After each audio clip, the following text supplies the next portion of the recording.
This is lecture number 4। सो अभी हम Gauss law को डिस्कस करते हैं। सो गॉस लॉ क्या बताता है? गॉस लॉ की कितने एरिया में कितनी फील्ड लाइंस क्रॉस कर रही हैं, ठीक है। सो ये गॉस लॉ एक्सप्लेन करता है, ठीक है।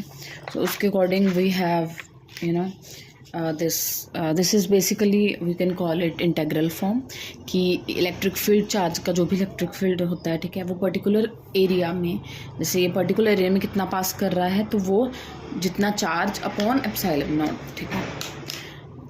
फिर इस चीज़ को क्या बोलते हैं हम? इस चीज़ को बोलते हैं हम इंटेग्रल फॉर्म। और इंटेग्रल फॉर्म को अगर हम डिफरेंशियल फॉर्म में कन्वर्ट करना चाहते हैं, ठीक है, डिफरेंशियल मीन्स हर एक पॉइंट पे कितना कितना वेरी कर रहा है विद रिस्पेक्ट टू एक्सिस। सो इसमें जब हम सरफेस को वॉल्यूम में कन्वर्ट करते हैं तो उसको इस तरीके से लिखते हैं, और ये डाइवर्जेंस थ्योरम होता है, ठीक है। और फिर जब हम इसको कंपेयर करें किसके साथ, दिस इज इक्वल टू क्या ओपन एप्सिलॉन नॉट, तो क्यू क्या होता है? चार्ज एनक्लोज्ड, ठीक है।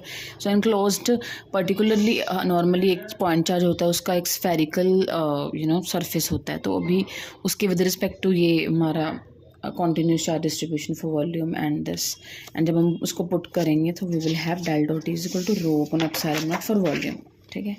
सो अभी applications of Gauss law. Gauss law basically क्या होता है कि जैसे स्फेरिकल सिमेट्री में आप गॉसियन सरफेस ड्रॉ करें तो उसका इफेक्ट देखने के लिए इन पर्टिकुलर दिस वे, और फिर सिलेंड्रिकल सिमेट्री होती है लाइन में चार्जेस मूव कर रहे हैं, ठीक है। प्लेन सिमेट्रिक प्लेन है, प्लेन के डाउन साइड और अप साइड दोनों साइड पे वो एक पिल बॉक्स बन जाएगा, तो उसके विद रिस्पेक्ट टू हमारा गॉस लॉ क्या है, ठीक है।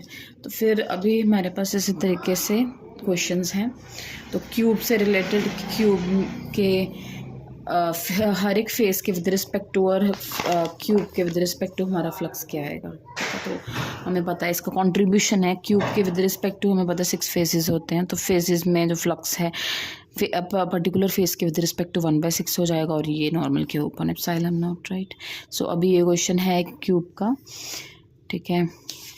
एक कॉर्नर पे क्यूब हो तो ऑब्वियसली एक जो क्यूब होता है, ठीक है, तो अब मान लो ये वाला है, ये वाला इस पॉइंट, ये एक क्यूब है कि ये किसी क्यूबॉइड है, इस पर्टिकुलर पॉइंट पे चार्ज रखा हो, तो अभी ये डाउन साइड में 4 और अप साइड पे और 4, तो ये चार्ज जो है 8 क्यूब्स से के साथ अटैच्ड में है, मतलब इंटरेक्शन में। तो इसलिए जब एक पर्टिकुलर क्यूबॉइड के विद रिस्पेक्ट टू, अभी है एक क्यूबॉइड को let it be cube, so ये 8 के साथ इंटरेक्टेड है, सो ये क्यू अपॉन 8 एप्सिलॉन नॉट आ जाएगा, ठीक है।